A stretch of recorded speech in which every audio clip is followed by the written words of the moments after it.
ಬೈರಮಂಗಲ ಕಂಚಕಾರನಹಳ್ಳಿಯ ರೈತರಿಗೆ ಭಾರಿ ದೊಡ್ಡ ಬಡವನ್ನ ತಂದುಕೊಟ್ಟಿದೆ ಅಂತೇಳಿ ನಾನು ಹೇಳಲಿಕ್ಕೆ ನಾನು ಬಯಸ್ತೇನೆ. ಹಲವಾರು ರಾಜಕೀಯ ಪಕ್ಷಗಳು ಬರ್ತಾ ಇದ್ದಾವೆ. ರಾಜಕೀಯ ಪಕ್ಷಗಳು ಕೇವಲ ಚುನಾವಣಾ ಉದ್ದೇಶಕ್ಕಾಗಿ ಬರ್ತವೆ. ರೈತರ ಹಿತವನ್ನ ಅವರು ಯಾವುದೇ ಕಾರಣಕ್ಕೂ ಅವರು ಆದ್ಯತೆ ಮೇಲೆ ಅವರು ಯೋಚನೆ ಮಾಡಲ್ಲ. ಯಾಕೆ ಅಂತ ಹೇಳಿದ್ರೆ ಕಳೆದ 1.5 ವರ್ಷದಿಂದ ನಡೀತಾ ಇರ್ತಕ್ಕಂಥ ಚಳುವಳಿಯನ್ನ ಆಡಳಿತ ಪಕ್ಷದ ಯಾವುದೇ ಶಾಸಕ ಆಗ್ಲಿ ವಿರೋಧ ಪಕ್ಷದ ಯಾವುದೇ ಶಾಸಕ ಆಗ್ಲಿ ಅಸೆಂಬ್ಲಿನಲ್ಲಿ ಪ್ರಶ್ನೆ ಮಾಡಲಿಲ್ಲ, ರೈಸ್ ಮಾಡಲಿಲ್ಲ. ಆಡಳಿತ ಪಕ್ಷದವರು ವಿರೋಧ ಪಕ್ಷದವರು ಮೂರೂ ಪಕ್ಷಗಳು ಕೂಡ ಒಂದೇ ಪಕ್ಷವಾಗಿ ಇವತ್ತು ರಿಯಲ್ ಎಸ್ಟೇಟ್ ಪಕ್ಷಗಳಾಗಿ ರಿಯಲ್ ಎಸ್ಟೇಟ್ ವ್ಯಕ್ತಿಗಳಿಂದ ತುಂಬಿ ತುಳುತ್ತಾ ಇರ್ತಕ್ಕಂಥ ಪಕ್ಷಗಳಾಗಿವೆ.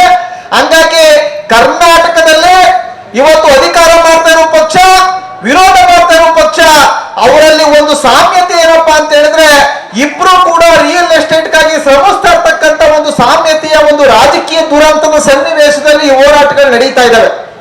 ನಾನು ಈ ವಿಷಯದಲ್ಲಿ ಹೆಚ್ಚು ಮಾತಾಡ್ಲಿಕ್ಕೆ ಹೋಗಲ್ಲ. ಬಂಧುಗಳೇ, ಇವತ್ತು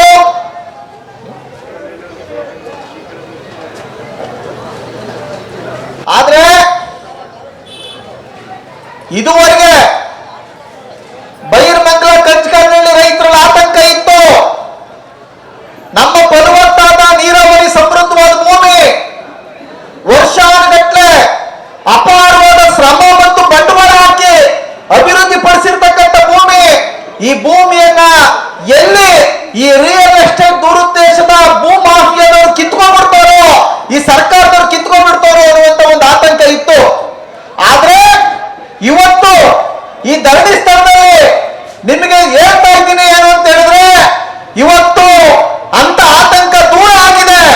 ರೈತರು 100ಕ್ಕೆ 100ರಷ್ಟು ಹೋರಾಟದಲ್ಲಿ ಜಯ ಗಳಿಸ್ತಾ ಇದ್ದಾರೆ. ಬಿಡದಿ ಟೌನ್ಶಿಪ್ ರದ್ದಾಗುತ್ತೆ. ಯಾಕೆ ಅಂತ ಹೇಳಿದ್ರೆ ಕಳೆದ 1.5 ವರ್ಷದಿಂದ ಯಾವ್ಯಾವ ತಂತ್ರಗಳು ಕುತಂತ್ರಗಳು ಮಾಡಿದ್ರು ಅಂತ ನಾನು ವಿಮರ್ಶಕ್ಕೆ ಹೋಗಲ್ಲ. ಪ್ರತಿಯೊಂದು ತಂತ್ರ ಮತ್ತು ಕುತಂತ್ರದ ಸಂದರ್ಭದಲ್ಲಿ ನಿಮ್ ಜೊತೆ ನಾನು ಬಂದು ಆ ತಂತ್ರ ಮತ್ತು ಕುತಂತ್ರಗಳಿಗೆ ಸಂಬಂಧಪಟ್ಟಂಗೆ ವಿವರವಾಗಿ ನಾನು ಮಾತಾಡಿದ್ದೀನಿ. ಕೊನೆಯ ಅಸ್ತ್ರ ಅವ್ರ ಹತ್ರ ಉಳಿದಿದ್ದ ಕೊನೆಯ ಅಸ್ತ್ರ ಯಾವುದೋ ಬ್ಯಾಂಕ್ ಹಣ ಹಾಕ್ಬಿಡುದು. ಅದು ಕೂಡ ಇವತ್ತು ವಿಫಲ ಆಗಿದೆ. ಆ ದುರುದ್ದೇಶ ಆ ಕುತಂತ್ರಕ್ಕೂ ಕೂಡ ಬೈರಮಂಗಲ ಕಂಚಕಾರನಹಳ್ಳಿ ಜನ ತಿರಸ್ಕಾರ ಮಾಡಿದ್ದಾರೆ ಅಂತಕ್ಕಂಥದ್ದು ನಾನು ಹೇಳ್ತಾ ಇದ್ದೀನಿ.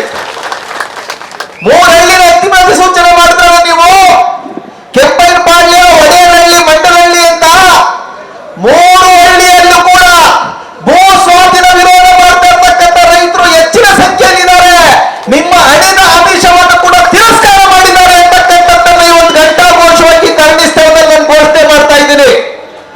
ಮೊದಲಿಂದನೂ ಕಾಂಗ್ರೆಸ್ ಪಕ್ಷದ ಪ್ರಭಾವದಲ್ಲಿದ್ದವರು DK ಶಿವಕುಮಾರ್ ಅವರ ರಿಯಲ್ ಎಸ್ಟೇಟ್ ಜೊತೆ ಕೈ ಜೋಡಿಸಿದ್ದವರು, ಹಲವಾರು ಈ ಭಾಗದಲ್ಲಿ ವೈನ್ ಸ್ಟೋರ್, ಸ್ಕೂಲು, ಈ ತರದ ಕೃಷಿ ಅಲ್ಲದ ಬೇರೆ ಬೇರೆ ವ್ಯವಹಾರಗಳಲ್ಲಿ ಕೋಟ್ಯಾಂತರ ರೂಪಾಯಿ ದುಡಿಮೆ ಮಾಡ್ತಾ ಇರೋರು, ರೆಸಾರ್ಟ್ ವಿಲ್ಲಾಗಳು ಕಟ್ಕೊಂಡಿರೋರು, ಬೆಂಗಳೂರಿನ ರಿಯಲ್ ಎಸ್ಟೇಟ್ ಜೊತೆ ಸಂಬಂಧ ಇರೋರು, ತಮ್ಮ ರಾಜಕೀಯ ಹಿಡಿತ ಮತ್ತು ಸಾಮಾಜಿಕ ಪ್ರಭಾವವನ್ನು ಉಪಯೋಗಿಸಿ ಕೆಲವು ಬಡ ರೈತರಿಗೆ ನಂಬಿಸಿ ಅವರ ಚೆಕ್ ವಿತರಣೆ ಕಾರ್ಯಕ್ರಮ ಕರ್ಕೋಗಿದ್ರು. ಎಷ್ಟು ಜನ ಹೋಗಿದ್ರು? 7 ಜನ 10 ಜನ ಹಿಡಿಯೋಕೆ ಅವ್ರಿಗೆ ಸುಸ್ತಾಗಿ ಹೋಗಿದೆ. ಅಷ್ಟು ನಾನು ಸಿಗ್ಲಿಲ್ಲ. ಅವರು ಆಯ್ತು 7 ಜನ 10 ಜನ ಚೆಕ್ ಏನಾಯ್ತು? ಚೆಕ್ ಅನ್ನ ವಿತರಣೆ ಮಾಡಿದಾಗ ಆ ಚೆಕ್ ಅನ್ನ ವಾಪಸ್ಸು ಗ್ರೇಟರ್ ಬೆಂಗಳೂರು ಅಥಾರಿಟಿ ಅವರು ವಾಪಸ್ ಪಡ್ಕೊಂಡಿದ್ದಾರೆ. ಇವರು ಕೊಡ್ತಾ ಇರುವಂತೆ ಅವ್ರು ಕೊಡ್ತಾ ಇರುವಂತೆ ಇದೇನ ಚೆಕ್ ಕೊಟ್ಬಿಟ್ಟು ಫೋಟೋ ಮಾಡಿಸ್ಕೊಂಡು ತಿರ್ಗಾ ಚೆಕ್ ವಾಪಸ್ ಕೇಳ್ತೀಯ ಅಂದ್ರೆ ಚೆಕ್ ಅನ್ನ ಕೊಟ್ಟಿರೋದು ಬೇರೆ ಜನಕ್ಕೆ ಗೊತ್ತಾಗ್ಲಿ, ಅವರು ನಮ್ಮ ಹತ್ರ ಬರ್ಲಿ ಅಂತ ನಿಮಗೆ ದುಡ್ಡು ಕೊಡೋಕಲ್ಲ ಅಂತ ಹೇಳಿದ್ದಾರೆ. ಅದು ಮಾತ್ರ ಅಲ್ಲ, ಅವ್ರ ಹತ್ರ ಚೆಕ್ ವಾಪಸ್ ಇಸ್ಕೊಂಡು RTGS ಮಾಡ್ತೀನಿ ಅಂತೇಳಿ RTGS ಮಾಡೋದಕ್ಕೆ 500 ರೂಪಾಯಿ ಬಾಂಡ್ ಪೇಪರ್ ನಲ್ಲಿ ಈ ಹಣವನ್ನ ಈ ಬ್ಯಾಂಕ್ ನಿಂದ ತೆಗೆಯುವುದಿಲ್ಲ ಅಂತೇಳಿ ಕರಾರು ಮಾಡಿಸ್ಕೊಂಡು ಇವತ್ತು ಚೆಕ್ ಅನ್ನ RTGS ಮಾಡಿದ್ದಾರೆ. ಇದು ಯಾವ ಭೂ ಸ್ವಾಧೀನ ಕಾಯ್ದೆಯಲ್ಲಿದೆ DK ಶಿವಕುಮಾರ್? ಇದು ಯಾವ ಭೂ ಸ್ವಾಧೀನ ಕಾಯ್ದೆಯಲ್ಲಿದೆ? ಬಾಲಕೃಷ್ಣ ಅವರೇ, ಬಾಲಕೃಷ್ಣ ಅವರು ಏನ್ ಹೇಳ್ತಾ ಇದ್ರು? ದುಡ್ಡು ಕೊಟ್ಬಿಡ್ತೀವಿ ನಾವು ಅಂತ ಹೇಳ್ತಾ ಇದ್ರಲ್ಲ. 7 ಜನಕ್ಕೂ ಕೂಡ ದುಡ್ಡು ಕೊಡೋ ಯೋಗ್ಯತೆ ಇಲ್ಲದೆ ಅವ್ರ ಹತ್ರ ಬ್ಯಾಂಕ್ ಪೇಪರ್ ಮಾಡಿಕೊಂಡು ಅವರ ಬ್ಯಾಂಕ್ ಅಕೌಂಟ್ ಅಲ್ಲಿ ಲೆಡ್ಜರ್ ಬ್ಯಾಲೆನ್ಸ್ 0, ಅವೈಲಬಲ್ ಬ್ಯಾಲೆನ್ಸ್ 0. ಇಂಥ ಒಂದು ದಿವಾಳಿ ಯೋಜನೆ ಅದು ಅಂತಕ್ಕಂಥ ತಿಳ್ಕೊಳ್ಳಿ. ಅವ್ರ ಹತ್ರ ದುಡ್ಡು ಕೊಡ್ಬೇಕು ಅಂದ್ರೆ ನೀವು ಮೊದಲು ಭೂಮಿ ಕೊಡ್ಬೇಕು, ಆ ಭೂಮಿನ ತಕ್ಕೋಗಿ ಹಣ ಇಡಬೇಕು, ಆಮೇಲೆ ಆ ದುಡ್ಡನ್ನೇ ಅವ್ರು ತಂದು ನಿಮಗೆ ಪರಿಹಾರ ಕೊಡಬೇಕು. ಇದು ಈ ರಿಯಲ್ ಎಸ್ಟೇಟ್ ಸ್ಕೀಮು. ನಮ್ಮ ಮನೇಲಿ ಏನಾದ್ರು ಕಷ್ಟ ಬಂದ್ರೆ ನಾವು ಕಿರಿವಾಲೇನೋ ಇನ್ನೊಂದು ಗಿರಿಣಿ ಅಂಗಡಿ ಹಣ ಇಟ್ಬಿಟ್ಟು ದುಡ್ಡು ಇಸ್ಕೊಂಬತ್ತೀವಲ್ಲ, ಹಂಗೆ ನಿಮಗ್ ಪರಿಹಾರ ಕೊಡೋಕೆ ಅವರು ನಿಮ್ಮ ಜಮೀನನ್ನ ಹಣ ಇಡೋಕೆ ಸಂಚು ಮಾಡ್ತಾ ಇದ್ದಾರೆ. ಈ ಸಂಚಿಗೆ ಯಾರು ಕೂಡ ಬಲಿ ಆಗಬೇಡಿ, ಒಗ್ಗಟ್ಟಾಗಿ ತಿರಸ್ಕರಿಸಿ ಅಂತೇಳಿ ಇವತ್ತು ನಾನು ಮನವಿ ಮಾಡ್ಕೊತಾ ಇದ್ದೀನಿ. ಬಂಧುಗಳೇ, ಭೂ ಸ್ವಾಧೀನ ಪ್ರಕಟಣೆ, ಅಂತಿಮ ಭೂ ಸ್ವಾಧೀನ ಆಗಿರೋದು ಎಷ್ಟನೇ ತಾರೀಕಲ್ಲಿ? 10ನೇ ತಾರೀಕು 6ನೇ ತಿಂಗಳು 2026ನೇ ಇಸ್ವಿನಲ್ಲಿ. ಆ ಭೂ ಸ್ವಾಧೀನದ ಪ್ರಕಟಣೆ ಹೊರಡಿಸಿರೋದು ಯಾವ ತಾರೀಕಲ್ಲಿ? 11ನೇ ತಾರೀಕು 6ನೇ ತಿಂಗಳು 2026ನೇ ಇಸ್ವಿನಲ್ಲಿ. ಅವಾರ್ಡ್ ಪ್ರೈಸ್ ಅಂತ ಅನೌನ್ಸ್ ಮಾಡಬೇಕು ಅಂತಂದ್ರೆ ಅದು ಅಂತಿಮ ಅಧಿಸೂಚನೆ ಆದ ನಂತರ ಮಾತ್ರ. ಹಿಂದೆ ಅವರು ಅನೌನ್ಸ್ ಮಾಡಿದ್ರಲ್ಲ, ಅದು ಕನ್ಸೆಂಟ್ ಪ್ರೈಸ್. ಈಗ ಅನೌನ್ಸ್ ಮಾಡಬೇಕಾಗಿರೋದು ಅವಾರ್ಡ್ ಪ್ರೈಸ್. ಅವರು ಅವಾರ್ಡ್ ಪ್ರೈಸ್ ಅನ್ನ 18ನೇ ತಾರೀಕು 6ನೇ ತಿಂಗಳು 2026ನೇ ಇಸ್ವಿನಲ್ಲಿ ಯಾರಿಗೂ ಗೊತ್ತಿಲ್ಲದಂಗೆ ಗುಟ್ಟಾಗಿ ರಹಸ್ಯವಾಗಿ ಅನೌನ್ಸ್ ಮಾಡ್ಕೊಂಡಿದ್ದಾರೆ. ಇದರ ಪಾರದರ್ಶಕತೆ ಇಲ್ಲ. 18ನೇ ತಾರೀಕು ಅವಾರ್ಡ್ ಪ್ರೈಸ್ ನ ನಿಗದಿ ಮಾಡಿ 19ನೇ ತಾರೀಕು ಚೆಕ್ ಕೊಟ್ಟಿದ್ದಾರೆ. ಚೆಕ್ನ ಕತೆ ಏನು ಅಂತ ನಾನು ಹೇಳಿದೆ ಈಗಾಗಲೇ. ಆ ಚೆಕ್ ಅದು ಬೌನ್ಸ್ ಆಗುವಂತ ರೀತಿಯ ಒಂದು ಚೆಕ್ ಆಗಿದೆ. ಹಣ ತೆಗಿಯೋಕೆ ಅವಕಾಶ ಇಲ್ಲದೆ ಇರುವಂತ ರೀತಿಯಲ್ಲಿ ಮಾಡಿದ್ದಾರೆ. ಮಾತ್ರ ಅಲ್ಲ, 7 ಜನ 10 ಜನ ಯಾರಿದ್ದಾರೆ ಅವ್ರ ಮನೆ ಮುಂದೆ ಈಗ ರಿಯಲ್ ಎಸ್ಟೇಟ್ ದಲ್ಲಾಳಿಗಳು ಹೋಗಿ ಠಿಕಾಣಿ ಹಾಕಿದಾರಂತೆ. ದುಡ್ಡು ಬರೋಕ್ಕಿಂತ ಮುಂಚೆನೆ ನನಗೆ 10% ಕಮಿಷನ್ ಕೊಡು, 20% ಕಮಿಷನ್ ಕೊಡು ಅಂತ. ಹಂಗಾಗಿ ಇದು ನೋಡಿ, ಬಿಡದಿ ಟೌನ್ಶಿಪ್ ಯಾವ AICT ಅಲ್ಲ. AICT ಅನ್ನೋದು ಹೇಳ್ದವ್ರಿಗೂ ಏನು ಅಂತ ಗೊತ್ತಿಲ್ಲ, ಕೇಳಿಸ್ಕೊಳ್ಳೋರ್ಗೂ ಏನು ಅಂತ ಗೊತ್ತಿಲ್ಲ. ಅರ್ಥ ಆಯ್ತಾ? AICT ಅನ್ನೋದು ಏನು ಅಂತಂದ್ರೆ ಅವರು ಇದು ಗೊತ್ತು ನಮ್ ಜನಕ್ಕೆ. ಏನು ಅಂತ ಏನು ಹೇಳಿದ್ರೆ ಏನೋ ಬಂದ್ಬಿಡ್ತದೆ ಅಂತ ಹೇಳ್ತೀವಿ ಅಂತ.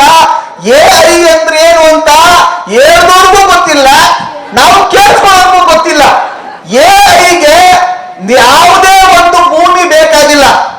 ಬೆಂಗಳೂರಿನಲ್ಲೇ ಈಗಲೇ IT ಪಾರ್ಕ್ಗಳು ನೊಣ ಹೊಡಿತಾ ಇದ್ದಾವೆ. ಯಾವ್ದೆಲ್ಲ ಈಗ IT ಪಾರ್ಕ್ ಸಾಫ್ಟ್ವೇರ್ ಕಂಪನಿಗಳಿದಾವೋ ಅದೇ ಲ್ಯಾಪ್ಟಾಪ್ ಅದೇ ಆಫೀಸ್ ಸಾಕು AIಗೂ. ಅದೇನು ಹೊಸದೇನಲ್ಲ, ಅದು ಉನ್ನತೀಕರಿಸಿದ ಸಾಫ್ಟ್ವೇರ್ ತಂತ್ರಜ್ಞಾನ. ಅದು ಅರ್ಥ ಆಯ್ತಾ? IT ತಂತ್ರಜ್ಞಾನ ಏನಿದೆ ಅದು ಒಂದು ಹಂತದ ಉನ್ನತೀಕರಿಸಿದ ಒಂದು ಸಾಫ್ಟ್ವೇರ್ ಪ್ರೋಗ್ರಾಮ್, ಅದಷ್ಟೇ ಅದು. ಹಂಗಾಗಿ ಯಾವ ಇದಕ್ಕೂ ಕೂಡ ನೀವು ಅದಕ್ಕೆ ಬೇಕಾಗಿಲ್ಲ, ಈ ಜಾಗಗಳು ಬೇಕಾಗಿಲ್ಲ. ಅದು ಒಂದು ಬೊಗಳೆ ಅಂತಕ್ಕಂಥದ್ದನ್ನ ನಾನು ನಿಮಗೆ ಮನವರಿಕೆ ಮಾಡ್ಕೋಬೇಕು. ಇದು ಒಂದೇ ಮಾತನ್ನು ಹೇಳ್ಬೇಕು ಅಂದ್ರೆ, ಒಂದು ಕಡೆ ರಾಜ್ಯ ಸರ್ಕಾರವನ್ನು ದಿವಾಳಿ ಮಾಡುವ, ಇನ್ನೊಂದು ಕಡೆ ರೈತನು ದಿವಾಳಿ ಮಾಡುವ, ಎಲ್ರಿಗೂ ತಿರುಪ್ತಿ ತಿಮ್ಮಪ್ಪನ ಪಂಗನಾಮ ಎಳೀತಕ್ಕಂಥ ಯೋಜನೆ. ನೀವು ಪಂಗನಾಮ ಎಳಿಸ್ಕೊಂಡ್ರೆ ಎಳಿತಾರೆ, ಎಳಿಸ್ಕೊಳ್ಳೋಣ ಅಂದ್ರೆ ಎಳಿಯೋಕ್ಕಾಗಲ್ಲ. ಇದನ್ನ ನೀವು ಅರ್ಥ ಮಾಡ್ಕೋಬೇಕು. ಪ್ರಿಯಾಂಕಾ ಖರ್ಗೆ ಹೋಮ್ ಮಿನಿಸ್ಟರ್ ಏನ್ ಹೇಳಿದ್ದಾರೆ ಗೊತ್ತಾ? ಯಾರ ಹತ್ರನೂ ಕೂಡ ಬಲವಂತವಾಗಿ ಬಲ ಪ್ರಯೋಗ ಮಾಡಿ ನಾವು ಭೂಮಿ ಕಿತ್ಕೊಳ್ಳೋದಿಲ್ಲ. ಯಾರು ಸ್ವಯಂ ಪ್ರೇರಿತ ಮುಂದೆ ಬರ್ತಾರೆ ಅವ್ರು ಮಾತ್ರ ತಕೋತಾ ಇರೋದು ಅಂತ ಹೇಳ್ತಾ ಇದ್ದಾರೆ. ಅವ್ರಿಗೆ ಗೊತ್ತಿಲ್ಲ ಸ್ವಯಂ ಪ್ರೇರಿತ ಅಂದ್ರೆ ಯಾವ ರೀತಿ ನಡೀತಾ ಇದೆ ಅಂತ. ಎಷ್ಟೆಷ್ಟು ಬೆದರಿಕೆಗಳಾಗ್ತಾ ಇದ್ದಾರೆ, ಎಷ್ಟೆಷ್ಟು ಕೇಸ್ಗಳಾಗ್ತಾ ಇದ್ದಾರೆ. ಅವ್ರ ಮನೆಗಳಲ್ಲಿ ಏನಾದ್ರು ಅತ್ತೆ ಸೊಸೆ ಜಗಳ ಇದ್ರೆ ಅತ್ತೆ ಸೊಸೆನ ಎತ್ಕೊಳ್ತಾ ಇದ್ದಾರೆ. ನಿನ್ ಮಗನಿಗೆ ಸೊಸೆ ಡೈವರ್ಸ್ ಕೊಡಿಸ್ಬಿಡ್ತೀನಿ ಅವರ ಅಪ್ಪನ ಮನೆಯವ್ರಿಗೆ ಹೇಳಿ ಅಂತ ಚಾಡಿ ಹೇಳ್ತಾ ಇದ್ದಾರೆ. ಅಕ್ಕಪಕ್ಕದವ್ರ ಮನೆಯವ್ರು ಜಗಳಕ್ಕೆ ಬಿಡ್ತಾ ಇದ್ದಾರೆ. ಯಾವ್ದಾದ್ರು ಹಳೆ ಕೇಸ್ ಇದ್ರೆ ಅದನ್ನ ಹೊಸದಾಗಿ ಓಪನ್ ಮಾಡ್ತೀನಿ ಅಂತ ಹೇಳ್ತಾ ಇದ್ದಾರೆ. ಇಂಥ ರಣಹೇಡಿ ಕೆಲಸಗಳನ್ನ ಮಾಡಿ ಯಾವ ಉದ್ದೇಶವನ್ನ ಸಾಧಿಸ್ತಾ ಇದ್ದಾರೆ ಅಂತ ಹೇಳಿದ್ರೆ ರಿಯಲ್ ಎಸ್ಟೇಟ್ ದುರುದ್ದೇಶಕ್ಕಾಗಿಂತ ರಣಹೇಡಿ ಕೆಲಸಕ್ಕೆ ಇಳಿದಿದ್ದಾರೆ. ಇವತ್ತೇನು ರಾಜ್ಯಾದ್ಯಂತ ಇವತ್ತು ಬಂದಿದ್ದಾರೆ, ಇದು ಕರ್ನಾಟಕದ 26,000 ಹಳ್ಳಿಗಳ ಜನರ ಬೆಂಬಲ. ಇದು 20 ಹಳ್ಳಿ ಜನರ ಹೋರಾಟ 26,000 ಹಳ್ಳಿಗಳ ಬೆಂಬಲ ಪಡ್ಕೊಂಡಿದೆ. ಇಡೀ ದೇಶದ ಗಮನ ಸೆಳೆದಿದೆ. ನಾನು ಅವತ್ತು 29ನೇ ತಾರೀಕು ಮೇ ತಿಂಗಳು ಇದೇ ಸ್ಟೇಜ್ ಮೇಲೆ ಹೇಳಿದ್ದೆ, ಇವತ್ತು ಕರ್ನಾಟಕ ಪ್ರಾಂತ ರೈತ ಸಂಘದ ಬೈರಮಂಗಲ ಚಲೋ ಕಾರ್ಯಕ್ರಮ ಓಪನ್ ಆಗ್ತಾ ಇದೆ. ಇನ್ನು ಮುಂದೆ ಇದು ಜಾತ್ರೆ ರೀತಿ ನಡೆಯುತ್ತೆ ಅಂತ. ಅವತ್ತಿಂದ ಇವತ್ತಿನ ತನಕ ಕಬ್ಬಾಳ ಜಾತ್ರೆ ಹೆಂಗ್ ನಡೀತಾ ಇದೆ, ಕೆಂಗದ ಜಾತ್ರೆ ಹೆಂಗ್ ನಡೀತಾ ಇದೆ ಹಂಗೆ ಇವತ್ತು ಬೈರಮಂಗಲ ಸರ್ಕಲ್ ಜಾತ್ರೆ ನಡೀತಾ ಇದೆ. ಲಕ್ಷಾಂತರ ಜನ ಇವತ್ತು ಬಿಡದಿ ಬೈರಮಂಗಲ ಕಂಚಗಾರನಲ್ಲಿ ರೈತರು ಪರವಾಗಿ ನಿಂತಿದ್ದಾರೆ. ದೂರದ ಬೆಳಗಾವಿಯಿಂದ, ಶಿವಮೊಗ್ಗದಿಂದ, ಉತ್ತರ ಕನ್ನಡದಿಂದ ಎಲ್ಲಾ ಕಡೆಯಿಂದ ತಿರುಪತಿ ತಿಮ್ಮಪ್ಪನ ದರ್ಶನ ಮಾಡ್ದಂಗೆ, ಧರ್ಮಸ್ಥಳದ ಮಂಜುನಾಥನ ದರ್ಶನ ಮಾಡ್ದಂಗೆ ಇವತ್ತು ಬಿಡದಿ ರೈತರ ಫಲವತ್ತಾದ ಕೃಷಿ ಭೂಮಿ ನೋಡಕ್ ಬರ್ತಾ ಇದ್ದಾರೆ. ಇದು ಈ ಹೋರಾಟಕ್ಕೆ ಸಿಕ್ಕಿರ್ತಕ್ಕಂಥ ಯಶಸ್ಸು. ಬಡಗಲ್ಪುರ ನಾಗೇಂದ್ರ ಸರ್ ಈಗಾಗಲೇ ಹೇಳಿದ್ದಾರೆ, ಸಂಯುಕ್ತ ಹೋರಾಟ ಕರ್ನಾಟಕ ಜೂನ್ 16ನೇ ತಾರೀಕು ಸಭೆ ಇಲ್ಲೇ ಸೇರಿತ್ತು. ಆ ನಂತರ ಬೈರಮಂಗಲ ಕಂಚಗಾರನಲ್ಲಿ ಭೂ ಹಿತರಕ್ಷಣಾ ಸಮಿತಿಯವರು ಕೂಡ ಸಭೆ ಸೇರಿದ್ರು. ಮುಂದೆ ಎರಡೂ ಕೂಡ ಜಂಟಿಯಾಗಿ ಹೋರಾಟ ರೂಪಿಸುವ ಅಂತಿಮ ನಿರ್ಣಾಯಕ ಸಮರಕ್ಕೆ ರೆಡಿಯಾಗೋಣ. ಚಂದ್ರಾಯಪಟ್ಟಣ ರೈತರು ಬಂದಿದ್ದಾರೆ, ಚಂದ್ರಾಯಪಟ್ಟಣ ದೇವನಹಳ್ಳಿ ರೈತರು ಬಂದಿದ್ದಾರೆ. ದೇವನಹಳ್ಳಿ ರೈತರು ಕೂಡ ಇದೇ ರೀತಿ ನೀವು ಬರ್ತಾ ಇರ್ತಕ್ಕಂಥ ಸಂಕಟಗಳಿಗೆ ಗುರಿಯಾಗಿದ್ರು. ಅವರು ತಮ್ಮ ಅನುಭವದಿಂದ ಕಂಡುಕೊಂಡಿದ್ರು. ಅವ್ರು ಈಗಾಗಲೇ ಭೂಮಿ ಕಳ್ಕೊಂಡು ಪರಿಹಾರದ ನಷ್ಟ ಎಲ್ಲಾನು ಅನುಭವಿಸಿ ಕೊನೆಗೆ ಅವರು ಹೋರಾಟಕ್ಕೆ ಬಂದಿದ್ದು. ಮೊದಲು 3-4 ಸರಿ ಭೂ ಸ್ವಾಧೀನ ಆದಾಗ ಅವರು ಭೂಮಿ ಕೊಟ್ಟುಬಿಟ್ಟು ಅನುಭವಿಸಿದ್ರು. ಕೊನೆಗೆ ಉಳ್ಕೊಂಡಿದ್ದ ಜಮೀನಿಗೂ 4ನೇ ಸರಿ ಭೂ ಸ್ವಾಧೀನಕ್ಕೆ ಬಂದಾಗ ಅವ್ರು ಹೋರಾಟಕ್ಕೆ ಬರುವಂಗ್ ನಿಂತರು. 1778 ದಿನಗಳ ಕಾಲ ಸಮರತೀರವಾದಂತ ಹೋರಾಟ ನಡೀತು. ಚಂದ್ರಾಯಪಟ್ಟಣ ಭೂ ಸ್ವಾಧೀನ ವಿರೋಧಿ ಹೋರಾಟ ಸಮಿತಿ, ಸಂಯುಕ್ತ ಹೋರಾಟ ಕರ್ನಾಟಕ ಜಂಟಿಯಾಗಿ ನಡೆಸಿದ ಹೋರಾಟ. ಕರುನಾಡು ಟೈಮ್ಸ್ ಚಾನೆಲ್ನಲ್ಲಿ ಸುದ್ದಿ ಮತ್ತು ಜಾಹೀರಾತು ನೀಡಲು ಈ ನಂಬರ್ಗೆ ಕರೆ ಮಾಡಿ.